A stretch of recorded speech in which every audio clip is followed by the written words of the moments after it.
from some sunshine somewhere. That's kind of cool. Fun to see the sky and some of your backgrounds. Whatever you got to do, that is cool. All right. Well, for those of you that I haven't had the opportunity to have a conversation with yet, since we started 2021, I want to say Happy New Year to you. And I hope you had a fantastic holiday, personally and professionally. I know that we have many regions with many programs that start in some capacities in certain times in November, December, as they come through in January. We all have different territories, and many of you are all in a different situation. So why don't we do this? It looks like almost everybody's done this, which is great. If you haven't yet, just rename yourself with your title at the beginning. So if you're opening an office this summer, you want to put, ideally you can put a C beside it. So if you're a DM this summer and you're opening up DMC, if you're senior branch, SBMC branch, BMC pilots, you get it. If you're current, we don't need the C.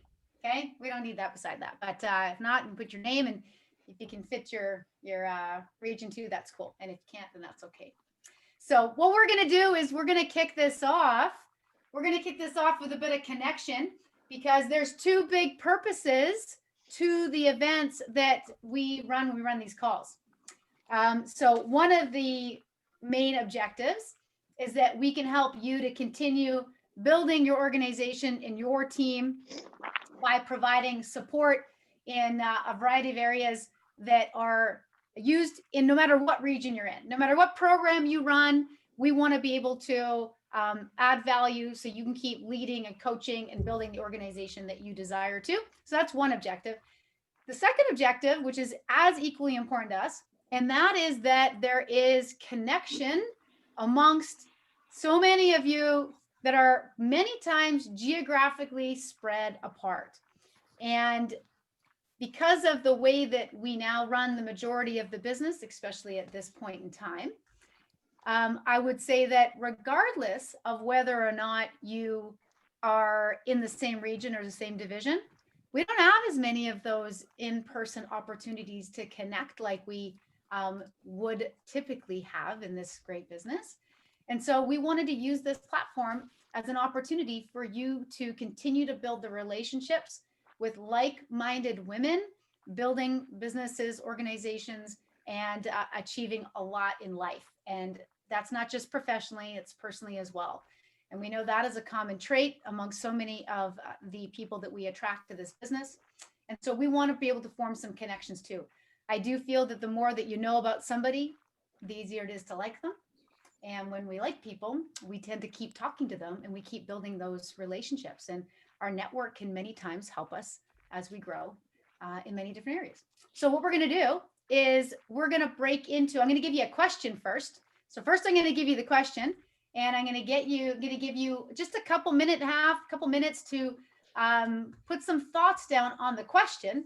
And then after you get some thoughts to think about it, we're going to split you into we'll probably do pairs actually, just so that we can do it a few times. So that way you'll get an opportunity. I think what we'll do is pairs. Pairs are groups of three, where you'll have an opportunity to share some of these thoughts and get an opportunity to meet some other people too. So, all right. So this is the question. All right, I'll say it and then I'll go ahead and I'll type it in the chat too. So what strengths or qualities, right? What strengths or qualities did you gain or develop through 2020 that you think are going to most help you achieve your goals in 2021? All right, so what strengths and or qualities did you gain or develop in 2020 that you think are going to most help you to achieve your goals in 2021? Okay, so I'll pop it into the chat. What strengths or qualities did you gain or develop in 2020? I do. You think will most help you to achieve your goals in 2021? All right. So I'm going to give you a minute and a half or so to, and it helps sometimes, just as a thought here, is to maybe share a story. You know, there might be a story that, or a time or an experience that exemplifies one of these strengths or qualities that you developed or you gained over the last year that you believe is going to be a catalyst or a big reason that you're going to achieve the goals. You feel so confident about achieving these goals coming up this year. All right. So what strengths and or qualities did you gain or develop?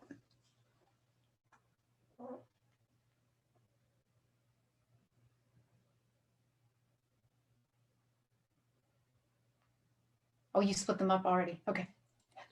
Oh yeah, I wasn't sure. I'm sorry. I thought Okay. you were putting the question out. Okay, I just thought I'd give or a thought that could share or describe, you know, what those shares meant or what you noticed, or even if you wanted to pop in a bit of appreciation for somebody in what they shared with you. You could do that too. We'll just pop that into that. Great. Awesome. Perspective, positive growth, building resilience. Great. Grit, determination, discipline. Super. Lots of perseverance, lots of grit, gratitude, lots of growth. Great. Authenticity. Fantastic. Relatable and knowing that the future will be bright. And if it was, even if it wasn't the year that I wanted, that's a really great way to describe that. I'm glad that that came from that share. Connection, great. And Jordan says, gives me a reminder of why we're here and what it means to have a good circle of influence. Yeah, I'll take a deep breath of that one. Totally important, right? Important. All right. Super. Well, we're going to get started. So if you want to make sure on your end you're muted, we are going to keep the chat open for sure, because as Shelby will probably remind you as we're going through this, is that it would be wonderful for you to be popping things into the chat that whether it's a takeaway, it is maybe even a feeling you're getting as somebody's speaking or sharing something.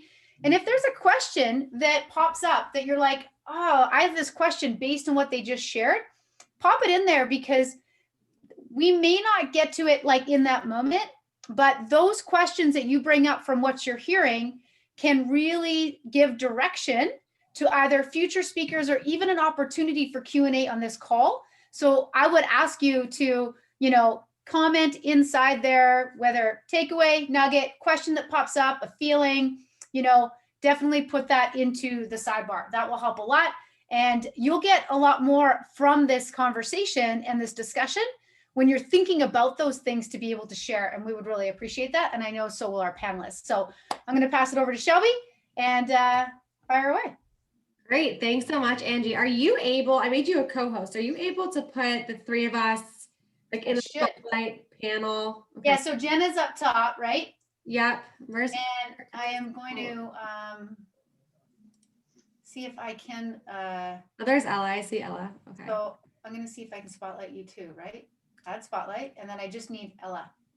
So let me find her. Ella, do you want to go like this? If I unmute, can you find me? Oh, there you are. There you are. Awesome. Thank you. All right. Wonderful. I love this new Zoom update. Hi, everyone. So my name is Shelby. I'm really looking forward to featuring both Jenna and Ella here today with all of you. I am certain that what these ladies are going to be sharing today is going to be worthy of taking lots of notes. So if you're not already prepared to take notes, please take a minute to get prepared to take notes. And as Angie shared, this is definitely an opportunity to ask two rock stars a lot of questions. So as they're sharing, you know, tips and tricks and stories and things that they've gone through, don't be shy. This is, you know, this event that Angie and I host once a month is really the first of its kind. And this is your chance to really get to know some of our up and coming leaders. So again, don't be shy. Use the chat box to, you know, share when there's a nugget or share when you have a question, and we will do our best to get to each and every question that is asked. So before we dive into the discussion today, I want to first introduce both of our rock stars here on today's panel. So I'll start with Jenna. So Jenna has a pretty interesting Cutco story, and I love when there are people who have kind of been around the business and have had quite a few different types of experiences. So for Jenna, she's been with Cutco since March of 2014. She originally started in Jacksonville, Florida. Any Eastern regioners in the call here today? Shout out to them. She sold 6K in her fast start and then 86K in her first year. And she actually finished number 6 in the Silver Cup for the Rising Star League. She got promoted to DM in 2015 in Sarasota, Florida. Her office sold just under $200,000, but she felt like she could do a whole lot better. So in the fall of 2016, she actually stepped down as a DM and became Matt King's pilot sales manager for a campaign, and then became Trey Harris's pilot sales manager for all of 2017 and 2018. She then moved cross country, moved entire regions, and opened up as a district manager in Boulder in September of 2019. She shared with me that her management strengths are staff corralling, training and retention, rep PPR, both in their fast start and overall, Apex interviews, and having a work-life balance. A few of her accomplishments this year these accomplishments are huge. Just get ready for these numbers. Jenna is up 210% in sales and recruits for the year. 92% of her annual sales came after the pandemic hit, so only 8% of annual office sales came before the pandemic. December, she was up 1,006% in sales and 1,450% in recruits over last December. In the fall, she did $213,000 in new biz, and she launched 87 people. So for those of you that are newer to the management world, when you do over $100,000 of new biz in the fall, you earn the coveted President's Banquet. And Jenna, you certainly earned the President's Banquet. Congrats to you on much success. Now let's go over to Miss Ella. So Ella Bonfield started in the summer of 2016. Now Ella came to Vector as a pre-med major. She was focusing in biology and biotechnology as a combined major with a Spanish minor. Her first summer, she did $14,000 in sales and did $7,000 of that in virtual sales. Now this was before we really had a virtual program that was as intense as it is today. She was an assistant manager in training during the fall of 2016. She was at an AM during the winter and summer of 2017. She became a sales manager in the summer of 2018. She's currently at $54,000 in personal sales, and she was a divisional office manager in 2019. And she set an all-time divisional record for $1.4 million in office sales. She was then promoted to DM in April of 2020. She created $527,000 in office sales in her first 8 months. She's trained 2 top student reps in the New England division for Campaign 2, both All-American Scholarship winners, number 27 and number 67. Both of them sold over $40,000, breaking New England divisional history for a new office. And she holds the rep fast start record and the Northeast Summer 2020 with Colin Schofield doing over $23,000 in his fast start. Just like Jenna, Miss Ella is a P Banquet winner.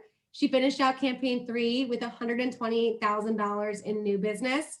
She finished 2020 all in all as number 4 in the nation and number 1 new district manager in the Northern New England division and number 2 in the Northeast region. So I hope all of you can see that we have some heavy hitters here, and we have 2 women with very different backgrounds, but have both found their own way to excel in the Vector experience and the Vector opportunity. So Jenna, let's start off with you here. And Jenna and Ella, these are the questions I sent to you ahead of time. But I'm really curious, Jenna, can you really just walk us through your leadership style? Like, tell us, like, what is Jenna like as a manager and a leader? Yeah, absolutely. And I just want to say I appreciate being on this call here. I don't think I've ever been more honored to speak on a call than a woman's call. I have been a woman in this business for, coming up on 7 years now, and I worked in a very male heavy culture for such a long time. So it's just really exciting for me just to be able to talk to everyone here today. But I was doing a little bit of look into leadership styles when I saw that question there initially. And I was like, what is my leadership style? I wasn't quite sure right away. And I really started looking into it. And I really feel like it's the kind of leader that is kind of unnoticed at times, but really allows for their people to step up. I feel like the number one thing that allows for our office to really do well is very strong staffing. And I really rely heavily on my leaders to get the results that we have here. And I'm just very blessed to have some very incredible people around me. But I would say it's very heavy on being tough on my top people. And very easy on them during their hardest times, and really holding my top people to the best of standards, but going out of my way for them. They would kind of go into any kind of trouble at all. And that's really where I feel like my leadership style is a lot of times. It's very empowering, I feel like, to the people to have a lot of say. I allow for my managers to bring new ideas to every meeting, and we're very quick to implement them. But that was kind of where I felt like my leadership style lied for our office. So I'm curious, Jenna, I love what you shared about tough on your top people. I find that oftentimes new managers are almost afraid to be tough on their top people because they don't want to scare them away. Can you kind of go into more depth about how it's actually the opposite? When you're tough on your top people in the right times, not only does it amplify their possibilities, but it also creates a ripple effect in your business. Yeah, absolutely. Because I was definitely one of those people at one point to be very scared to be tough on my top people. I have found, I love the saying, long term vision overcomes short term obstacles. And I'm really big believer in that. Your top people have the best long term vision if you have the right relationship with them. And I'm a true believer that because they have that long term vision, especially if you ask for their permission and you have the kind of relationship where they have basically authorized you to be tougher on them, then you can push them towards that goal and consistently tie them into that long term goal every time you're tough on them. And so I think about my right hand in my office, Shaw Cole. He was one of my assistant managers in Orlando back in 2018. And whenever I moved out here to Boulder, he decided to move out to Boulder with me. He's my roommate, and I monitor everything he does, but I have his permission to do so. So if I hear him on a call saying something he shouldn't be saying, I instantly will cut in. I'll say, let me take over this call really quick. Just say you're passing the phone over to Jenna. Listen to how I'm doing this, and then we can role play it at the end. And it allows for me to kind of really implement quick results into my office because I'm tough on him, and I won't let him get away with subpar results. Like even this weekend, I was in Vegas. I had a great weekend. Shaw took over everything. He ran his second training seminar. He ran a staff meeting this week. He ran our blitz this weekend. He did a pretty strong job with with our training class. We launched 5. They're at 10K, so we had 2K PPR first weekend, and he did a great job there. He also ran a great staff meeting, but we only booked 9 PRs on Sunday, right? So Shaw, I get in the car with him and from the airport, and he's telling me about how great everything is and went.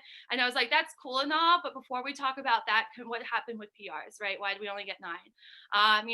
And it was addressing the problem. And then afterwards, we built him up on everything that went well, especially later on that night after we'd already fixed the PR problem. I was like, hey, thank you so much. And we were able to have a great evening together. But it's being really appreciative of them for going through the hard times. And I'd say too, a lot of times I let them know, I'm going to be tough on you right now because later you're going to appreciate it. My goal is not to be your best friend. My goal is to help you get the goals you want to have and hit the goals you set for yourself. My goal is to make sure, for Shaw, you're going to be a Silver Cup DM when you go out in 2023. In order to do that, you're going to have to go through some hard times right now. And that means I'm going to be tough on you and be meticulous with how you treat the business so that we can get the results you desire to have. But letting them know, like, hey, I'm being tough on you because this is what you want.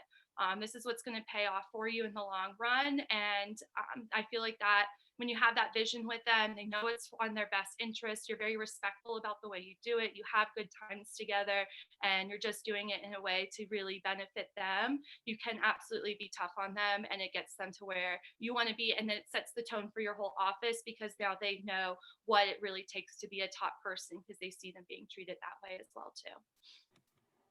That's great. And there were so many good nuggets that were put into the chat box here. I'll just echo a few of them before we go over to Ella. Long-term vision overcomes short-term obstacles. That is such a valuable phrase to remember, especially as you're opening up your first offices or you're looking to take your current office to the next level.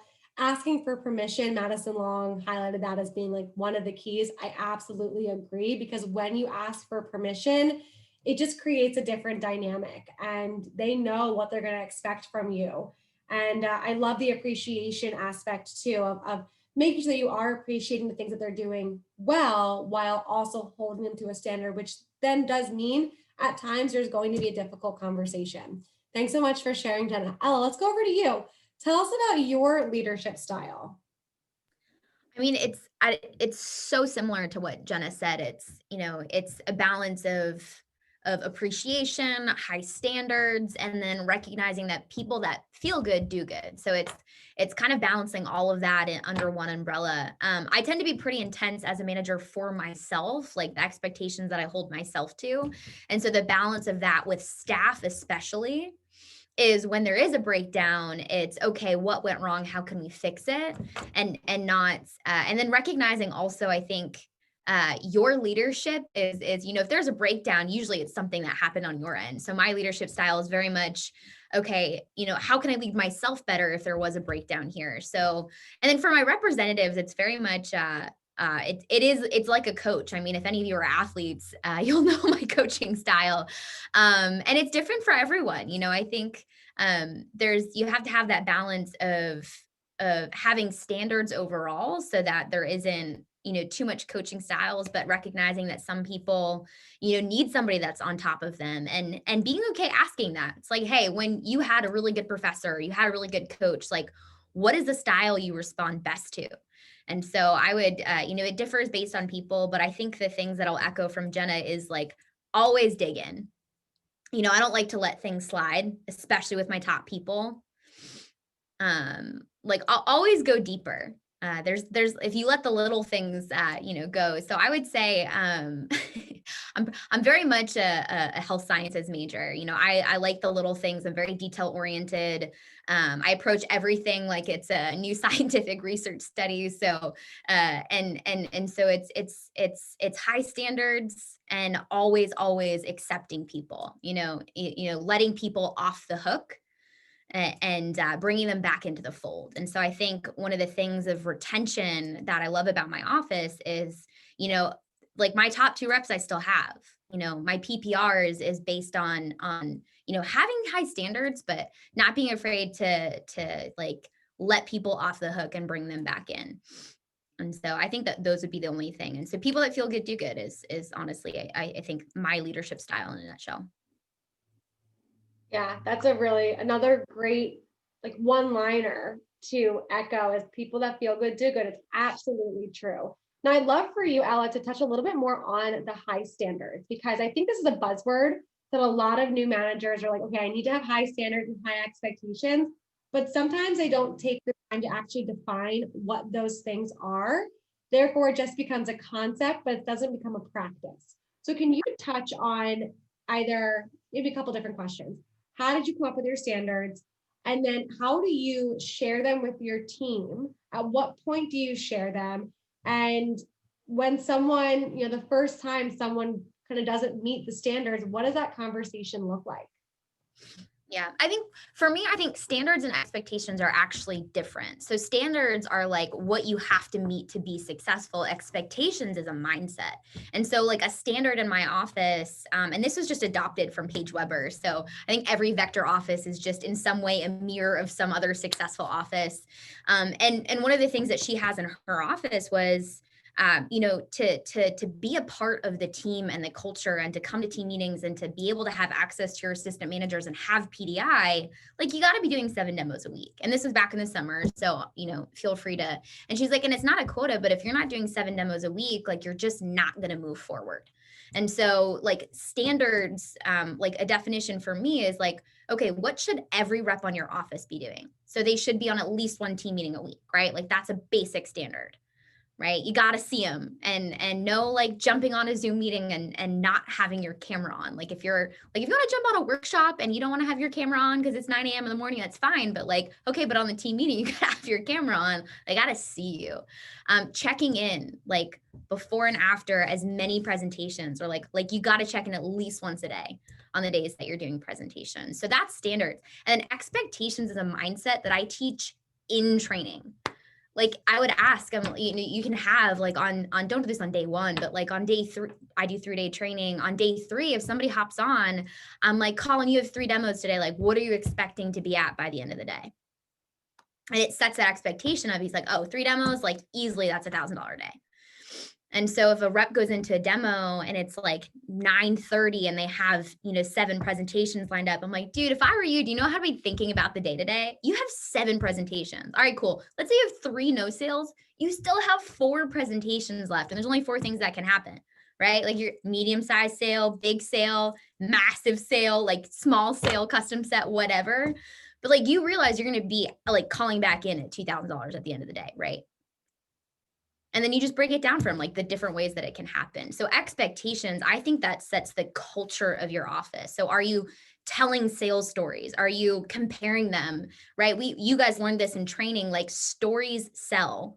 Well, that's the same for your representatives too. So for standards expectations, standards are like, okay, base minimum, what does somebody have to do to be part of your office and not like break the culture? So to keep the culture in your office, what are your standards? And then expectations are more fun. Like make sure your team, if somebody has 20 demos in a week, what's their expectation that they're going to sell? And I don't think they should be expecting average ever. And so I'm always like 3K in 20 demos. Caleb, are you kidding me? You've sold $12,000 worth of Cutco. And you think in 20 demos, you're going to sell 3K? Okay, break that down for me right now, right? And then they laugh. They're like, no, that was like my minimum goal, right? And so you always have to check in, even with your top reps, by the way. Like if they ever take a break and come back for like a winter break, you got to check in real quick with their expectations because they're usually really skewed. And so expectations is kind of more of like a common, like that's something we talk about consistently. This is great. I love what you shared about expectations being a mindset. And one of the questions to ask yourself when setting standards is, what should every rep on your team be doing to keep your culture alive and to keep the office moving forward? I think that's a really good question that everybody should be asking, as part of their business planning as they go into campaign 2, especially. Now, can you briefly touch before we go on to the next question, Ella? Let's say you've got a rep who doesn't necessarily take to the standards or the expectations quickly. What might be an example of a conversation you would have with that person to get to the bottom of it? Yeah, I'll be honest, this is one that I probably don't have enough when we're really, really busy. And it's definitely something I could do better at teaching like my AMs how to have this conversation.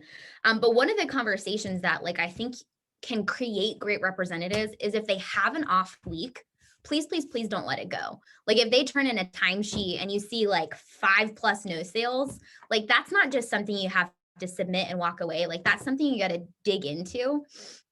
Cause I think it like that starts setting expectations from themselves. Like that's okay. When in reality, like you guys remember, like if you're a rep and you have 5 no sales, like you're like, what the heck? And if your manager isn't echoing that, then I think it shows a breakdown in culture. And so something that I try to do as often as possible is just get a call with them and be like, hey dude, so it's Tuesday. We're gonna get your schedule for the week. We're gonna talk about last week. And that's a great excuse to be like, okay, before we plan this week, let's talk about last week. What were some of the awesome, like the positives? Like what were some of the cool things that happened last week? Always highlight, right? Always highlight some good things. Like, okay, cool. What do you think could have gone better last week? just let them talk, let them get it out there. Cause it could be that, that there was some weird things that happened. They had just like an off kind of like, maybe they got a weird recommendation list from like a not great customer. Right. And so kind of let them get it out there. And then I usually dig in based on what they say. So if I get the sense that they're just not trying to sell, then we have to have a conversation about two things. One is belief in the product, because if they're not trying to sell, then they don't think customers should have Cutco and like, woo, warning bells, right? But if it's just that they're not quite getting it, like they don't know where the breakdown was, I think they should stop presentations and they should go field training immediately with two of your top representatives in the office. If not your office, if you're brand new, call your division manager, like who's like an AM in your old office that, if you're still selling, like, okay, can they watch you do a presentation? And so they need to see it. Like there's a disconnect in what they're doing, what they should be doing. You can have like record their demo, like whatever you're comfortable with, but you have to have a program for like a no sales week. And so there's I know that Stuart, who's was one of the top new DMs, he had, the way it works in his office is they have to watch it's like AT like 9 or something. It's this recording on Vector Connect. It's just an audio and it's about no sales. And so they have to listen to that and they have to field train with the top 2 representatives. So just have a program for if something goes wrong. Right. And be like, hey, dude, I really feel like there's just a disconnect between your like this level of like the effort that you're putting in and the results that are coming out. And I just want to help you because, the base pay is awesome, but like, that's not where your income opportunity is here. That's not where you're going to grow. And so what I'm having you is I'm just going to pause on the presentations for now. And we're going to get you field trained with Colin and Pete. They're awesome. You're going to learn so much from them. By the way, like a bunch of them have done this in my office too, where they just field train and you're going to get to see 2 presentations from the best representatives. And then as soon as that, you can start setting up presentations. So let me get their schedules. I'll call you back. But in the meantime, why don't you watch this recording on Vector Connect? Here's the link. So many people in my office says it's really helpful. And this is something you can listen to over and over again, by the way, whenever you have a week like this, or just feels like something is kind of off, just go ahead and give a listen to this. I can check. Great. Yeah, that's great, Ella. And I think something that you shared, you went in depth about it, having a program for someone who has a no sales week. And I think, for everyone out there that's new, it's easy to look at opening up your office and thinking that no one's going to have a no sale, or maybe that's going to happen here or there. But the truth is that there are people that jump in with Cutco and they don't really do the program right. I mean, newsflash, like sometimes people don't follow directions. So to have a program that you can lean back on when something like that happens takes a lot of the pressure off of you. And it actually makes your role as a leader that much easier because you know that you can fall back on this program for a certain person that might kind of be a thorn in your side in a way. So I appreciate you sharing that, Ella. Jenna, before I ask you the next question, was there anything that you wanted to add to this conversation? No, I wouldn't say I have anything off the top of my mind.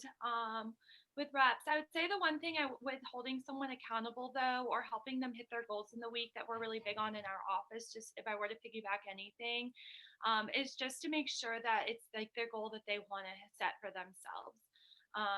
We're really big on promoting the idea of I don't really care what your goal is. You can have any goal in the week as long as you're holding yourself accountable to it. It's something you're excited to and you're having great integrity. I always tell my team I've never fired anyone based upon poor results. I'll work with you through every no sale till you get the sales you want to have. However, I will not work with people who have lack of character, lack of integrity, who are setting goals they're not striving to hit. Those kind of people don't last in my organization here. And if everyone in our team works really hard to hit their goals every single solitary week, our team without a doubt will hit its goals as an office. So we're here for you more than anything because that's how we hit our goals as an organization.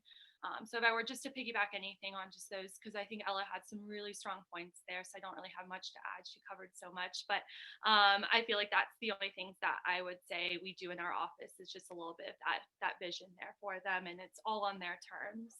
It's something we're big on too. Yeah, that's also really great. Now, Jenna, let's go into kind of a different focus here in terms of our conversation. I'm curious, what do you do to set weekly and monthly and campaign goals? I mean, you had such a breakout year in 2020, and you especially had a fantastic campaign 3.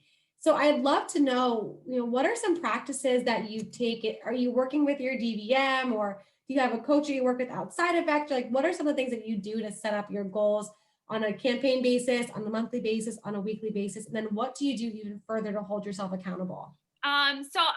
And I appreciate this question. I wish I had an answer that was super easy for everyone to implement, but I'm a really big believer that every year of your life takes a week to plan. Every campaign, you need to give at least a full day, and every week takes at least a full hour of planning.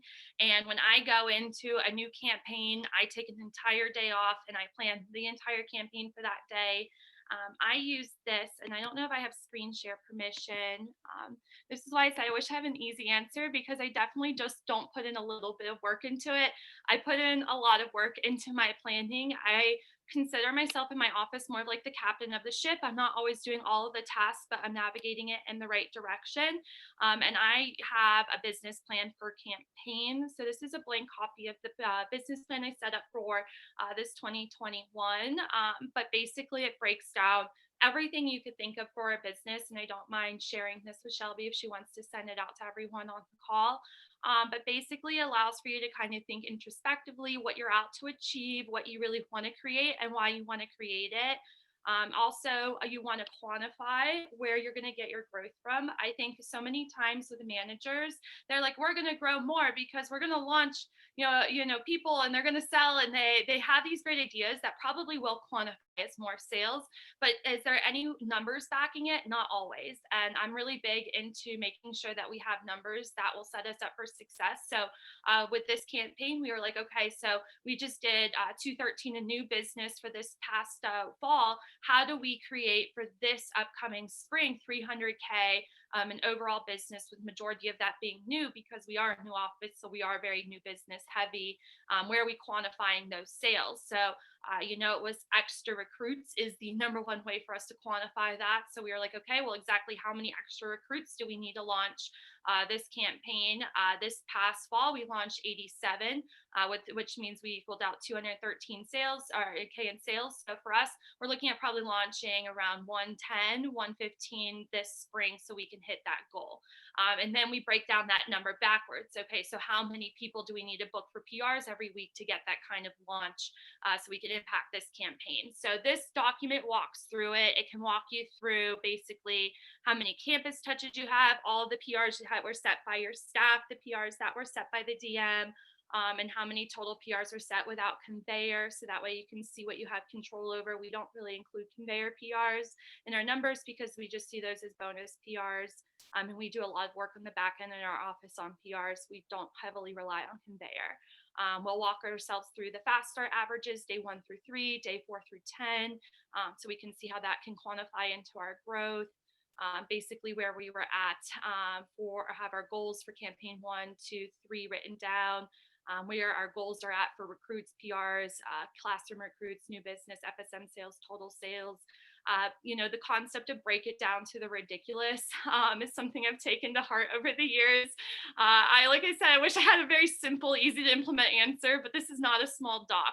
And I walk myself through, I have a doc for summer, for fall, for spring. I adjust it accordingly to new programs that are coming out. But essentially, for us, we just walk ourselves through all the programs we could possibly have. Something that really contributed a huge to our fall success was our campus program. I worked very heavily with our CU Boulder campus, and I had weekly calls on Wednesdays with this lead school of business, where I was able to directly impact all the students at our school of business, and that is majority of our team. We had a team builder this fall that had 62K in team builder sales. All of them came from the lead school of business from one of those talks there. So just making sure that we are not missing any forms of recruiting in our office, which is what I like. Walking ourselves through Facebook PRs, rep driven. We still do a rep driven program, but it's more of a 3-way text program now. Our training seminars, our launch goals per week. And then I share that with my staff in our spring CAP meeting, and I have them put them on their planners. That way they know our goals for every week. And then just breaking it down.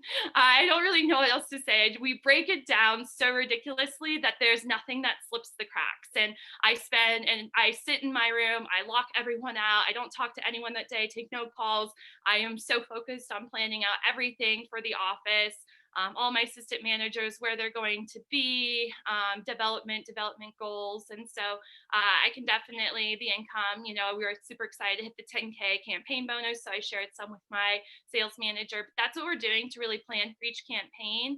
I will say on the weekly basis, I review this. I see how it goes and I'll stop sharing, but I'll see how it goes, like my weekly parallels where I'm at on my plan. So then at times where some weeks I might need to make an adjustment. Okay, so last week we were down in recruits. So I need to now focus this week. Okay, where am I going to get some extra PRs booked so we can get extra recruits this week and be back on track for our goals?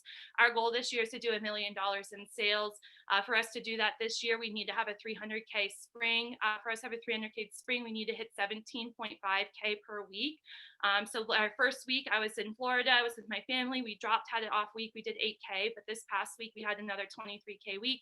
So we bounced back very fast. And this allowed for us to be at 32K now for the year, which is exactly pretty much on par with where we need to be just so far for basically where we need to be for 2021. So just adjusting accordingly each week is what I'll do when I sit down with myself. I typically actually do my planning during training every week while the videos are playing. I'll just sit there while the videos are playing and just plan out my whole staff schedule for the week, so I'm productive during that time. But I wish I had like this very easy answer, but I can say it's not easy to plan a campaign. You really have to put some energy, some time, effort into it. And the more I can't remember exactly who told me this, but they said the best managers in the company are the ones who really have the best business plans going into it. I took that to heart when I was brand new, and I make sure we have a buttoned up business plan going into each campaign. So that way it's easy for us to navigate as a team there. This is fabulous. Thank you for sharing. That document is incredibly thorough. And, all that you were sharing, it can feel like a lot at times, especially if someone out there is not necessarily a planner by nature or a numbers person by nature. But the reality is, when you're running a business, it is your duty to know your numbers and to know your stuff.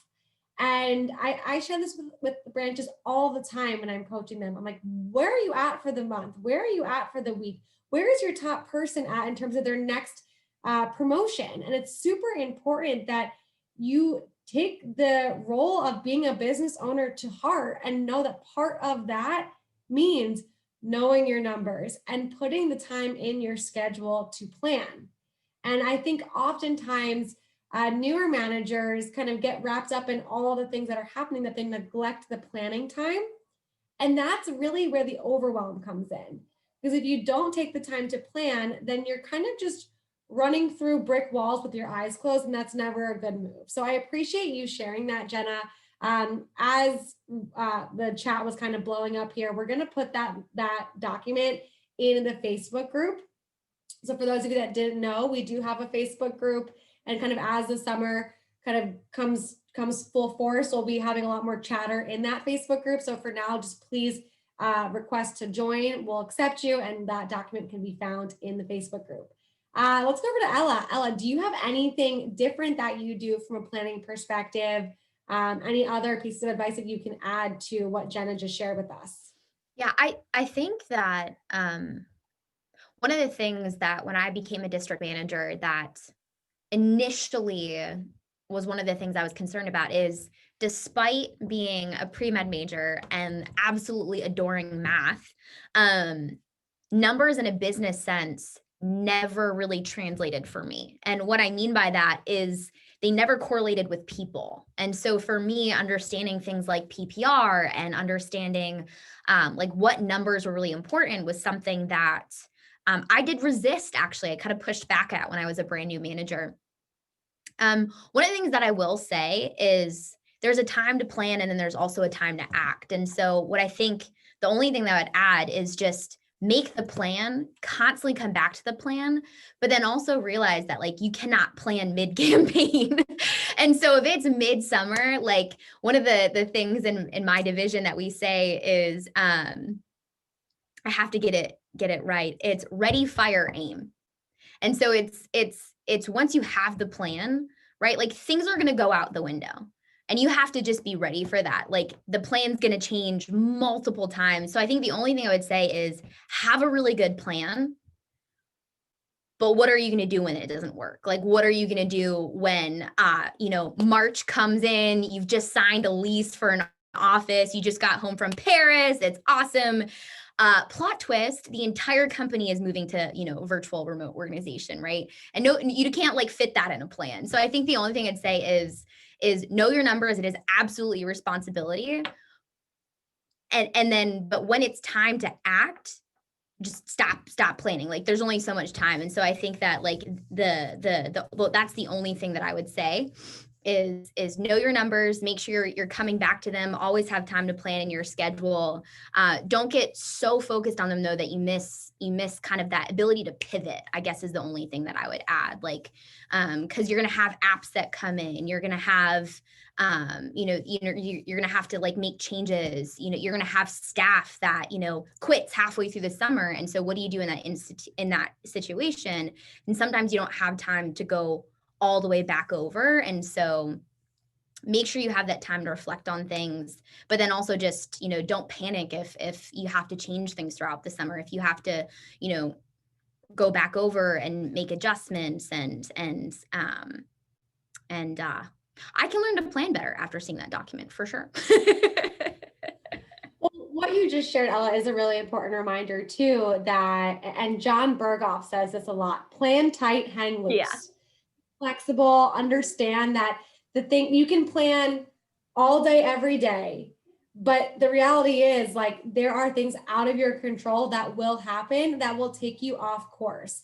But what's powerful about at least planning on the front end is that you're kind of calibrating yourself in a way where you're at least shooting towards the North Star. Mm-hmm. You're not like going the total opposite direction. Even if the trip to the North Star takes a little bit longer or looks a little bit different, that's okay. At least you have a general understanding of the things that you're supposed to be doing.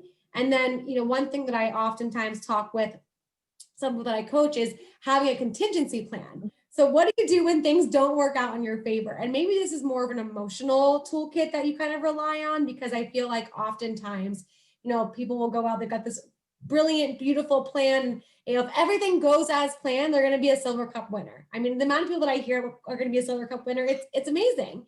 And it's because it's in their plan, but we only have a few silver cup winners, right? So it's important to know that when things are not necessarily going as planned, that's okay.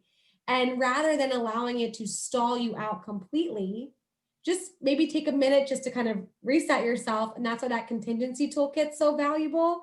I oftentimes tell people to write a letter to yourself for the moments where you're like, oh my gosh, what's happening? Read that letter and remind yourself of what you're actually doing. Like, what is the purpose here? What are you really trying to do? Whose lives are you trying to change? So I love both of those different perspectives. And I think there's room for both on the table here. I think it's really great.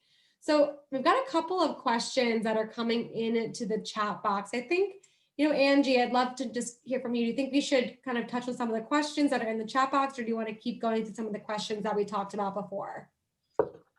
You can maybe do one more of the questions you had planned that they had prepared, and then we'd have time to hit some of those. Yeah. Okay, awesome. So then the next question that I'd love to hear from both Jenna and Ella is about your personal development routine. So a little bit outside of the business, how are you growing yourselves?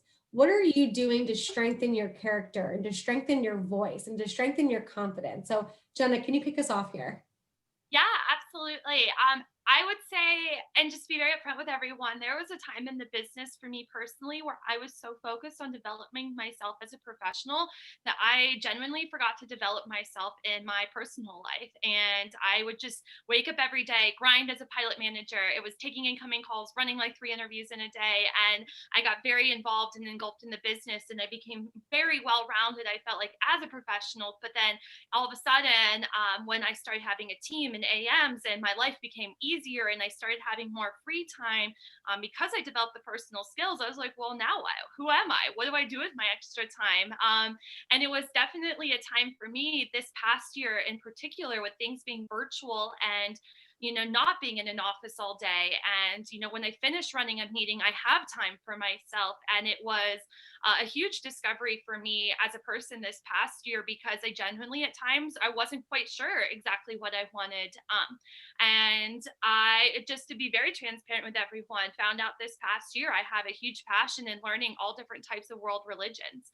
And so I have spent more time this year just studying up on Taoism, Hinduism, paganisms, and all the different forms, reading about all sorts of druids and, all sorts of different backgrounds and cultures and histories, and what they have really found to be the best practices. And one of my favorite books I found this past year is Lao Tzu's The Book of the Way. And it's about being that invisible leader. And one of my favorite quotes in it is that when the job is done, the people will look back and say, man, look at what I did. And it had nothing to do with you as the leader. And they get to take pride in all of their work. And it's just been so refreshing to me on my mindset. And I had no idea that this was who I was, and this is what I was passionate about until this past year. And I went to, like a religion bookstore, and I spent like $300 on different books, and I've just been reading them nonstop ever since. But it really allowed for me to find different practices and find things in yoga, which is not just about stretching, right? And yoga is a mindset, it's a meditation, it's a way of eating, and Ayurvedic eating and Ayurvedic practices, and what that means for my life and how to be more balanced, and finding out that I am more Veda in my in who I am as a person, and just really being able to expand myself. And I've been able to set up now like a workout area in my home, because I finally could afford to have some nice workout stuff, and encouraging my people to do it as well. Every week in our staff meeting, we do a book share, and so my staff will read a book. That I don't tell them they can pick any book they want. I don't assign a book. I don't care what it is, but they have to read a book that week and share on their staff meeting for 5 to 10 minutes. And it keeps everyone accountable, because I can't tell you the amount of times my staff members will hop on and be like, I kind of forgot to do this week, but I read for like 15-20 minutes before the staff meeting, to kind of get my book report crunched in. But I love that, because they would have never have done it if they hadn't known they were going to be accountable to it on the meeting. And it forces them to grow every week beyond what I'm doing in the meetings with them. And especially in a virtual world, having that personal growth accountability with your staff is fun. We do group yoga sessions. One of my assistant managers is a yoga teacher. So she'll even do morning yoga for me and my team, especially during push periods, just to kind of make it more interactive and fun. But it's just, for me, I was very much, if anyone feels this way, I felt burnt out at times. I was so engulfed in the business at times that this is very new to me this year.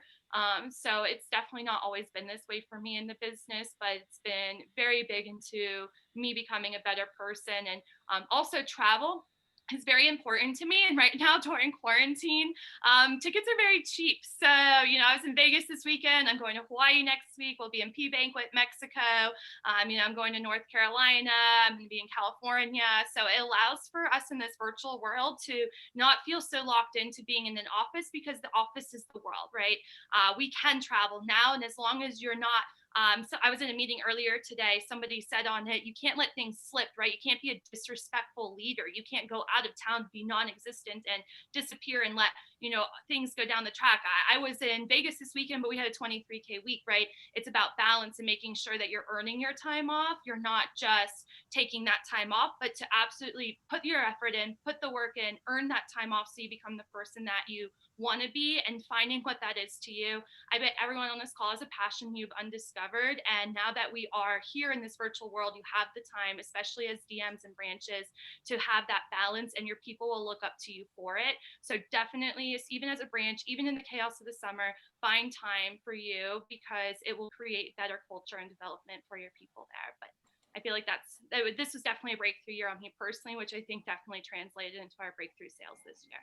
I was going to say, it sounds like what the balance that you've been able to find has really worked for you, and it's hit a chord in the chat box. So take a minute to read the chat box, Jenna, because people are saying some really great things. And I resonated so well with what you shared about, diving headfirst into the business and diving headfirst into professional development. And I think, I don't want to speak for the masses here, but I remember when I first found Cutco and Vector, I was 18 years old. I had never been introduced to this world of professional development, personal development, and I really attached myself to it. And I remember reading every single book that I could get my hands on. But in that moment, I kind of lost a little bit of myself. I was simultaneously finding myself, but also losing myself because I was trying so hard to like be the character in every book I was reading, even though there might not have been a character, but I was trying to be perfect, trying to be the perfect goal setter, the perfect with my habits, the perfect communicator. When in reality, what I needed to do was get out there in my life and live and take some of the practices that I was learning and apply them.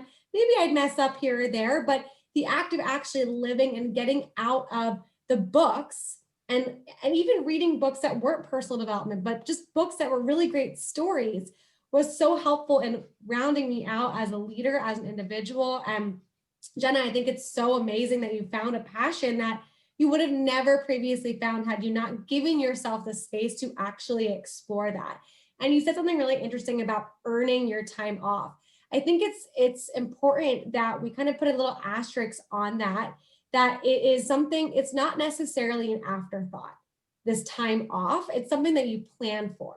And so in Jenna's case, she planned to be able to go to Vegas, have a great time while still running a successful business. And whether that meant delegating properly or having the important conversations, it wasn't like, oh, well, I've already got everything set up, so now I'm going to book a flight and leave tomorrow. It was something that she planned for. And it's so valuable that as you begin running your office, you are planning those times to, if you love puzzles like I do some puzzles. If you love cooking like I do some cooking. If you love traveling, do some traveling, but plan for it. It is not an afterthought. So I really appreciate, Jenna, what you shared. Ella, let's hear from you. What are some of your personal development routines, habits, things that you do to kind of fill your cup? Yeah, I just want to say, Jenna, I love how much you involve your staff. Like, I think that's one of the things that going into 2021, I want to do more of is bringing in, my representatives and my staff into that kind of framework of personal development and share some of those. Because we do that with financial stuff, right? We do that with Leadership Academy. But I think it's cool for, and I'm sure that's, one of the reasons your office culture is the way that it is. And so, because if you bring them in, they bring the reps in, and I think that's just, it's really holistic. It's really cool to see. For me personally, I just try to fit it in wherever it is. This year got crazy fast. And so for me, it was just using that, the empty space of time. And so, when we're busiest, it's, finding where it fits in. And then when we have that time in the spring, when we have that time in the fall, where we have those pockets of where we can fit a lot more in, it's just how to use that time. And I try to keep it really simple. I love lists and I love making lists, but when I set like those really crazy, very structured things for myself, as far as like personal development anyways, it just tends to get like to the side. And so for me, the best thing that I found is like filling the empty bubbles. And so if I'm driving on the way to the office, I try to use that time to listen to podcasts, to download recordings on my phone from Vector Connect, to have that space where it's there. Most of that's free. So if you guys are on a budget, if you're saving for your district office, absolutely max out your funds 100%. And so, that's definitely free resources. If you have Audible, just game changing, like having the ability to listen when you're doing other things, it maximizes your time. And so audiobooks, podcasts, and then I try to find other resources. Like I'm a huge masterclass. I don't know if you guys saw all those videos. They sucked me in. Their marketing plan was genius. And so I love masterclass. I love learning about other things too. It's cool that Jenna put it like personal development. It doesn't just have to be professional. It doesn't just have to be things that are going to be in your business, because learning about anything teaches you life habits and lessons that you can pass on. Like you could watch a cooking class and you'd learn something that you can teach your representatives, not because it's knives. And so for me, the only thing is I just make sure it's part of my routine. I make sure that it's an active part of my week. I make sure that it's integrated into, and then I just keep the plan simple. Make sure you're eating right, make sure you're moving, make sure, and we said this in one of the breakouts that I was with the girls, is you have to have a full cup so that you can give. And so try not to let it get to that point point of a burnout before you start feeding yourself, on all the levels. And so just make sure it's there. You're not always going to have an hour, 2 hours, but just make sure it's a part of your plan is to feed yourself and fill your cup first. Love it. Thanks so much, Ella. And I totally agree. Using your time, your downtime wisely. And sometimes that downtime is truly just that. It's downtime. And that's totally okay too. I love Marvelous Mrs. Maisel. That's my current Amazon Prime TV show. And I honor that downtime. I try not to let myself feel guilty that I'm not reading a book during that time, because for me, that's part of my schedule. But at the same time, if I'm taking my dog out for a walk, I'm probably going to have my earphones in, listening to maybe a Changing Lives, Selling Knives podcast, or something that's going to grow me and challenge me to think differently. So I really appreciate you sharing that, Ella. Let's move on to some of the group questions here. So I know that there was a bunch of questions that kind of came through as we were talking. Rather than me scrolling back up, if you have a burning question, can you just take a minute to put it here in the chat and make sure that you signify who is it for? Is it for Ella? Is it for Jenna? Is it for both? But we'll give everybody a chance right now to just type in a question or two for these ladies as we wrap up the last 15 minutes of our call here today. Okay, so Lindsay just put a message in here. If you are behind on a goal, either sales or recruiting, what are some ways you dial in with your team and actions to get you back on track? All right, let's go over to Jenna first. Yeah, I have some really good thoughts on here, Lindsay, and I'm sure everyone's heard this before, but it really is the go-to. Rita, recruiting is the answer. Recruiting is always the answer. Recruiting will solve every issue you ever have. In your office. If you are not happy with where you are, if you have no team, recruit. You will all of a sudden you'll have a team in 3 weeks. And I'm a really big believer. It just takes 3 weeks of consecutive growth to create the office culture that you want to have. So it doesn't have to be any certain goal, but it's 3 weeks of consecutive growth, and consistently just pushing your office to grow a little bit more each of those 3 weeks. I'm also really big. I think a lot of times when managers are behind on a goal, they start one of two things. They start negative self-talk with themselves, or they displace that energy and they put it on the people in their office. And sometimes it's a combination of the two. And I'm a really big proponent on the whole business is a roller coaster ride. You can choose to watch the roller coaster from the sidelines, or you can choose to ride the roller coaster. And I'll just tell you, my entire life, I'm the one who chose to not ride the roller coaster. Even once when I was a little girl, I waited in a 2-hour line with my dad to go on Tower of Terror. I sat in the seat, looked at my dad with fear in my eyes and said, I can't do this, hopped off the roller coaster ride and waited for him at the end, right? I just chose not to ride it. And I choose to do that in this business as well too, because you're going to have great days, you're going to have down days. If you beat yourself too hard on your down days, it's hard to rebound, and your team will feel it, and they'll see that you're lacking your confidence. They're going to see that you don't believe in what you can do, and they're not going to be inspired to want to work with you. And if you're hard on them, they're not going to want to work with you, because they're going to be like, well, who's this person? I could work for someone else who's a lot nicer to me and has more respect for me. So if you keep yourself balanced through the hard times, your people will stay balanced with you. And it's about making sure that you're treating people well. And just to be fully transparent here, my office was not always in a great spot. This built some vision for everyone back in March of 2020. We might have done $500,000 for the year, but we tabbed negative 1,800 for the month of March. I caught COVID in Paris. And I was sick for 3 weeks. I had a fever for 3 weeks. I had fever brain.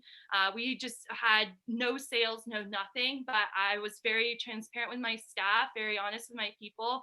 They weren't selling anything, but they were still invested in the office. And when I felt better, I had 5 on staff. Still, they stuck with me through the whole time. They never quit for the entire month. And they were still dedicated to our business afterwards, which is another reason we had a great pop. And that's just because when you're going through those hard times, if you stay dedicated to them, they'll stay dedicated to you, but you can't beat yourself up to the point where you can't get back up. You have to be your number one cheerleader. I can't tell you the amount of times I wish I had someone cheering me on. There was no one there. Snoop Dogg has this video that goes like viral on Instagram, and it's like, who are you thanking? And it's like his thank you speech. And he's like, I'd like to thank myself, for always believing in me, right? And I can't tell you the amount of times as a manager, you have to be that cheerleader for yourself, because when you're cheering yourself on, you'll find it in yourself to cheer others on.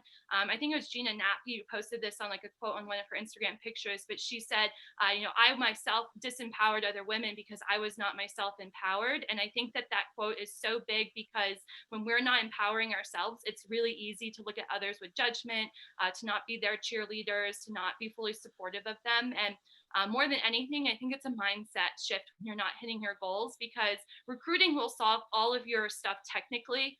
If you call old PRs, start texting them, go on social media, start sending out some messages. We all know how to recruit, right? It's not like recruiting is this impossible feat. If we start going out and recruiting and we do it in the right mindset, and we haven't beaten ourselves up, and we're still a leader that inspires, not requires the new results, but we're inspiring, we're attracting these new results, we're attracting the shift.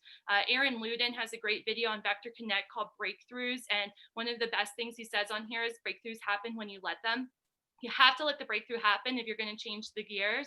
If you're not having, because I've had great times, I've had terrible times in the business, but you always have to be ready for the good times, even through the bad times, and believe in yourself, regardless of where you're at. If you see something in yourself, if you see that you can do it, don't give up on that.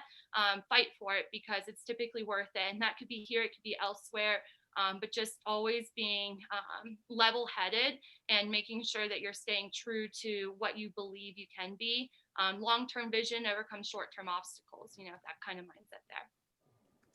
Thank you. That was great. Ella, did you want to add anything else to what Jenna shared before I pass it back over to Angie?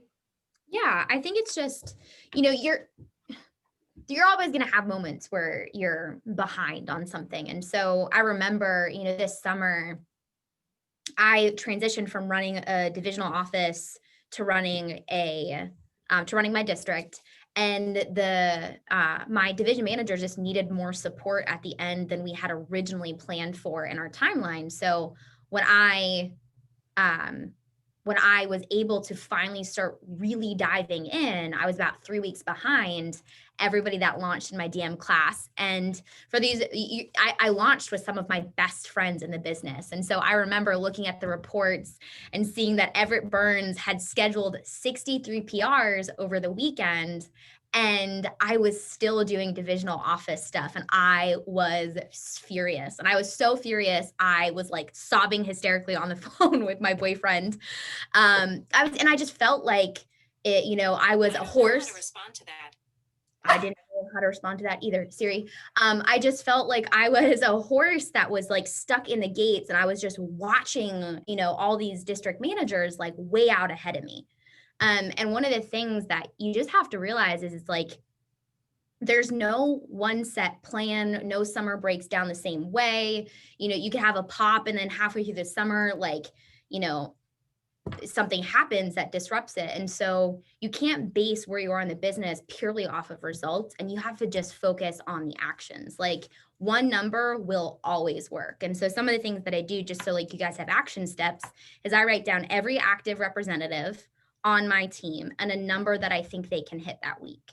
And so what that does is it lets me see my team. And what usually happens is you're attaching a number that's less than their capacity. And that's really dangerous, because as a manager, is if you don't believe that they can hit a certain number, like their belief in themselves is half of what yours is. Like, no holds bar, 100%. Like if they do 10 demos, like you're probably thinking they're going to sell like 3K.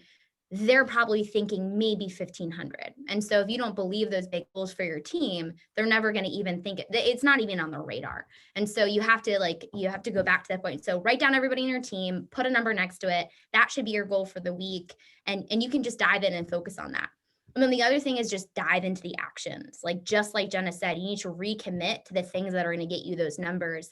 Spending time like wallowing doesn't do anything. Use that feeling as motivation, and dive into recruiting, dive into call every single person on your team and breathe belief into them. I promise you will feel better for that. And so breathe belief into your team. It's going to create this kind of like fire within you. And then also, like, if you have to, like, phone a friend, talk to your division manager. They will remind you of all the amazing things that you've done to get to where you are. Like, I can't tell you the amount of times I've called my DVM just sobbing in hysterics and being like, I just so frustrated. Like, it's not even English at that point. And it's just, sometimes you need somebody to remind you of like your capacity, what you've done, so that you can bring that back into your team. And then just Rita, always just dive into recruiting. Yeah. Like, oh, weird. Where did that sales number came from? Oh, she launched 25 people. That makes sense. Yeah. So bottom line is Rita. And I want to just add one last thing before I toss it back over to Angie to kind of bring us home here. It's really easy to get overwhelmed by the end goal. And oftentimes I see people like focus so much on the end goal, like the step 100.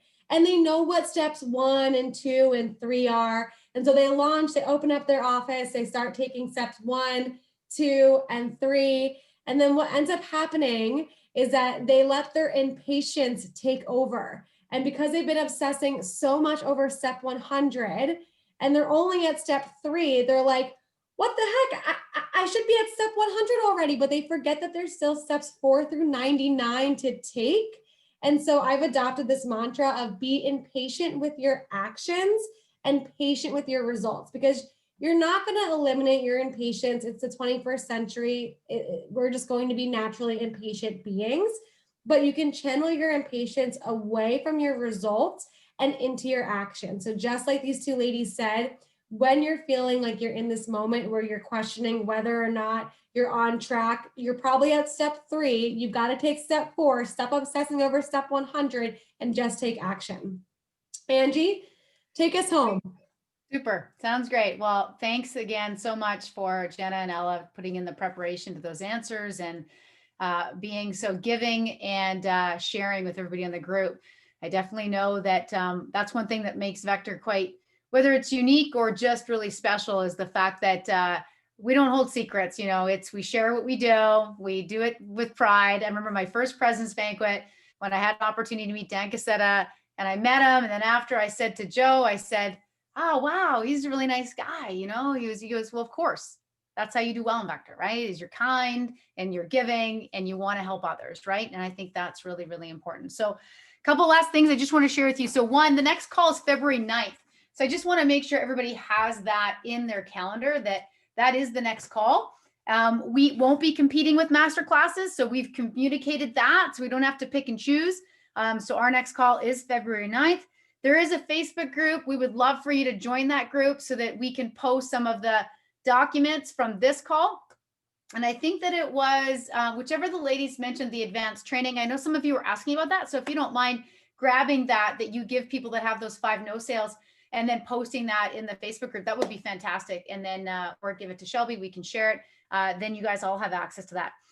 Just in summary, a couple of the things that you said, and from being in your shoes for many years as a district manager, then division manager. And I think that, when it was shared that I think Jenna said, as I grew in my personal life, my business grew too, right? And I think it's important that, you can feel authentic, you can feel to be authentic and share who you are with your team. In order to do that, you actually need to have a life outside of the business. Now, how big that life is, and what I mean by big is it's not about how much time every week. It's not really about that, but it is important, right? That you have something, right? Something that you're doing that's not business specific that you're excited about, right? That you get to share at your weekly team meeting, and then they all get to share what they're doing because that connects people. It also retains more people, right? If all they know about you is that you're 24/7, 365 work, they're not really going to want your job, right? So and I love the way that Jenna said, don't be disrespectful, right? Which means that you plan those things, you set people for success, you delegate appropriately, you let people make mistakes and they grow, but it is part of the plan because you'll have a better time off when you've got a plan and you got people rising to the occasion and stepping up and being responsible. It's wonderful. And then there's seasons in the business where you do a little, there's timing, right? You can cover that with your DVM. And I also wanted to let everybody know one of the advantages of this call and even the master classes is for you to notice that there's a lot of different people that succeed in this business. There's a lot of paths to it, right? How many times was it brought up? You got to have a plan, but then you got to figure out a way because the way you were going to go is not going to work. So you got to figure a different way. There's a lot of different people. You've probably all come up in multiple, some of you come up in multiple organizations. I had the opportunity at a period of time to be a candidate in one manager's office, then somebody took it over. And I know that when somebody changed style or they do things I don't agree with, or then I was getting all caught up in that. And the best advice I was given was to take the best and leave the rest, right? So everybody has something they do really well. And so when you're, it doesn't mean you need to run 7 people's training. That's not what I'm getting at, but take with all the good stuff, right? Use that, take some other good stuff, right? And then find out what fits for you as an individual, which I think is important. And the last thing about goals that I thought I just would summarize a bit is that, what's the purpose of a plan and a goal? The purpose is to be appropriate in the moment. So when you set a big goal, maybe it's for the campaign, the summer, the year, and then you work backwards to figure out what do you need to do this week to actually stay on track, it gives purpose to today's actions, right? So when we don't set big enough goals that inspire and challenge us, we don't have that urgency to take activity today.